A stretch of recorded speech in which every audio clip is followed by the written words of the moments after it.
The Rock sometimes gets lumped in there with John Cena and Roman Reigns and other notable WWE main eventers that are unfairly accused of having threadbare movesets. It's as if the people who feverishly ordered pay-per-views with The Rock as the headliner weren't clued into the fact that he didn't do as many moves as the top stars of the independent scene or something. Now that little bit of sarcasm is behind us, let's be perfectly clear. The Rock is one of the absolute greatest professional wrestlers of all time, even if he was far from a technical marvel. Few wrestlers have ever been as effective at engaging the crowd, whipping them into a frenzy, and keeping them glued to the action. When you watch a Rock match, you believe in his every move during the course of the bout, and that is the mark of a genuine pro. This list will look at the 10 matches from The Rock's wrestling career that showcase the great one at his best. I'm Jack from Cultaholic.com, and these are 10 Rock matches you need to see. Join us. Number 10, The Rock vs. Mankind, St. Valentine's Day Massacre. This was the first time that WWE ever attempted a last man standing match, taking the pinfall element out of the classic Texas death match. And it would be The Rock and Mankind giving the rules their first go. The non-finish of a double knockout understandably didn't sit too well with the fans in Memphis, but that shouldn't discount the hard work and sheer brutality that went into the match up until that point. Rock and Foley always had crazy chemistry together, as they could not only hold up their respective ends of a chaotic brawl, but they also knew how to play off each other comedically, so there would be a little bit of humorous relief between their unflinching violence. And also, it was never just a standard hardcore bout when these two met either. It's hard to argue against this last man standing match being their best against one another, even without a strong finish. Number 9, The Rock vs. Stone Cold Steve Austin, Backlash 1999. The Rock was understandably on his last legs as a heel here, as you couldn't possibly justify getting the fans to boo him any longer, even if it was uber popular Austin that he was slugging it out with. When The Rock is swiping the TV camera from one of the ringside cameramen in order to personally film whatever he damn well pleases, that's not a heel we're watching, it's the goddamn entertainer of the century. Rock and Austin improved upon their pretty good WrestleMania 15 main event, aka the match that saved WrestleMania 15,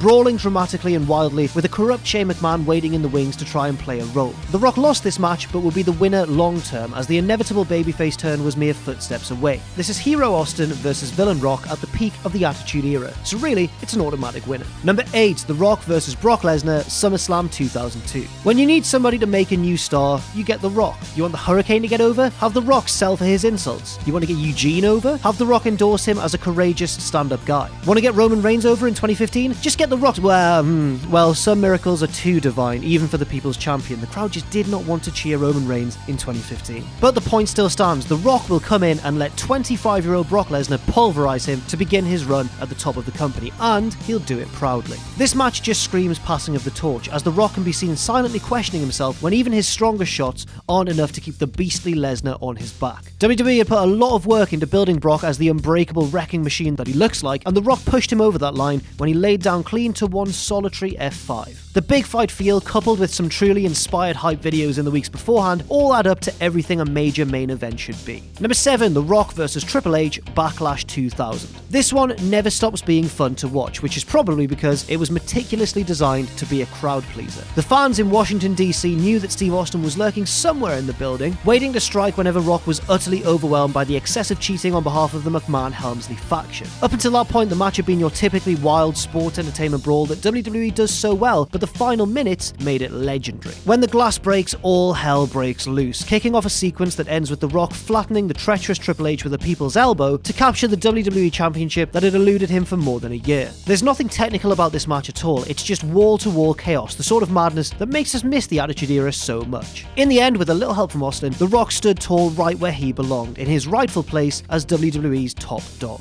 It could be argued that The Rock had a backseat role in this moment, with Austin the returning hero to help end Triple H's title reign, but the Brahma Bull played his role to perfection, with the match really getting across the fact that he should be rightful champion, were it not for the game's numerous unfair advantages. Yes, Stone Cold Steve Austin dished out the justice, but The Rock made us all believe that he deserved it. Number 6, The Rock vs. Kurt Angle vs. The Undertaker, Vengeance 2002. It sometimes gets asked what the best triple threat match in wrestling history is. Some might say the main event from WrestleMania 20, others the main event of WrestleMania 30. Others will carry a torch for AJ Styles, Christopher Daniels and Samoa Joe's match at TNA's Unbreakable pay-per-view. However, another frequent pick is this WWE Championship bout from the summer of 2002, and for good reason. There's a ton of creativity, a minimum of downtime, and a lot of fun. There were a number of instances in this match of the three men using each other's finishing moves, which admittedly did give us Rock's wonky attempt at an ankle lock, but we'll let that pass. Just like we did every time he applied the sharpshooter. All three men did things just a little bit differently, and the variety of change-ups proved to be extremely engaging. Extra effort is always noticed, and the energy is just staggering. It marked one more world title victory for The Rock, but really, all three men came out of this looking like winners. Number 5, The Rock versus Kurt Angle, No Way Out 2001. Tick-tock, tick-tock. The mind games were strong between Rock and Angle, leading up to their WWE Championship match that would determine who went into WrestleMania 17, or X7 if you want to be really new metal about it, as the WWE Champion. It was here that Kurt Angle began to realize his true calling, slowly letting his dorky personality shed away in favor of the laser-focused ass-kicker that he always had in him. Rock has a way of getting the best out of his opponents, not with technical wizardry, but by his mere presence. Because of that, we saw Angle's A-game in this one. You have to love any match in which Angle drops an emphatic F-bomb while he's trying to force his opponent to submit. Rock treated Kurt like an absolute equal in this match, instead of deftly punking out the smiling geek version of him. The result was a competitive bout that saw each man demonstrate their truest potential as wrestlers, and it meshed superbly with the other man's best. Number 4, The Rock versus Triple H again, SummerSlam 1998. Some of the best matches in pro wrestling's long history have been the ones where the loser is actually the real winner. How can this be? Well, it's when the loser of a match comes across as the biggest star by way of their masterful performance doing the job. Rock may not have fallen through a Hell in a Cell roof like Mick Foley, nor did he paint the entire WrestleMania 13 canvas red like Stone Cold Steve Austin, but what he did do was look like the biggest goddamn star on the planet in this ladder match defeat to Triple H. The ladder-assisted People's Elbow alone was enough to make New York City collectively believe in the People's Champion's main event status. The Big Apple were hanging on the Rock's every move throughout what was a star-making showcase, not just for him, but for both men. But it was the defending IC champion who we think stood out just a fraction more. It wasn't a matter of if Rock was going to get his shot at the main event, but rather when he was going to get his shot. Number 3, The Rock versus Chris Jericho, No Mercy 2001. Say this much about The Rock: when he's a babyface and the crowd cheers his opponent over him, he's generally demonstrated the ability to cater more towards this reaction, improvising so as to maximize his opponent for the audience that prefers them. When the fans in St. Louis were overly hopeful that Jericho would finally get a hold of world title, The Rock did his best to make Jericho look like a real babyface conqueror. That isn't to say that Rock went full-blown heel or anything, but the storytelling subtly let Rock play aggressor to Jericho's valiant efforts. The result was an absolute gem of a match, a true standout in the decaying wasteland that was the rapidly dying invasion angle. Rock and Y2J possessed some tremendous shared chemistry, which would only flesh out further when Jericho migrated over to the heel side of the fence. But this was their best dual effort. When Jericho counters the People's Elbow by hooking the walls of Jericho, feel those goosebumps on your arms. Number 2, The Rock versus Hollywood Hulk Hogan, WrestleMania 18. It was almost indescribable, this match. When Toronto demonstrated their unconditional support to a middle-aged Hogan, all bets were off. No crowd reaction can quite match that time that Hulkamania was reborn inside Toronto's Skydome, leaving The Rock to swim through a torrent of booze usually reserved for crooked politicians when they speak at sporting events. There's no point in examining the technical merits of Rock versus Hogan as if that's important. If you can't be engrossed by the back and forth of both the action and the crowd's reactions to either man, then you don't deserve to offer an opinion on pro wrestling ever again. And The Rock sells for Hogan like he's the genuine 1985 article, bugging his eyes out during the Superman comeback like he's a doomed cowboy Bob Orton. The post-match segment with Rock paying homage to his predecessor tacks on a really cool moment to an innately cool match, the epitome of a WrestleMania moment.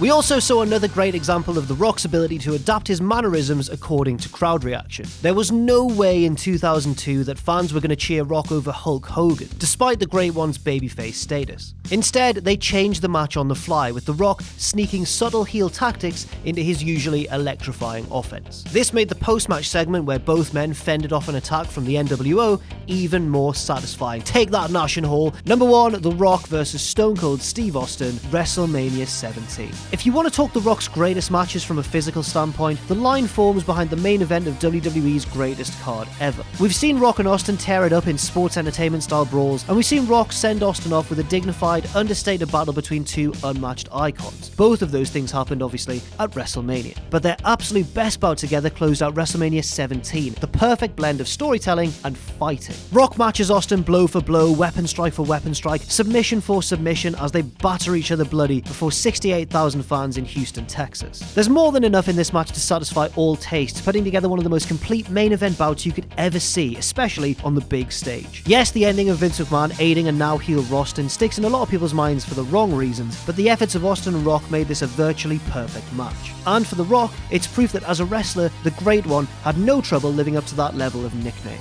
So that's our list. Be sure to leave your favourite Rock matches in the comment section down below. Thank you once again for watching. I've been Jack from Cultaholic.com. You can follow me on Twitter if you want to at Jack the Jobber. You can follow all of us at Cultaholic and check out our Patreon too, patreon.com/Cultaholic. And don't forget, of course, if you haven't already, to hit subscribe and to join us.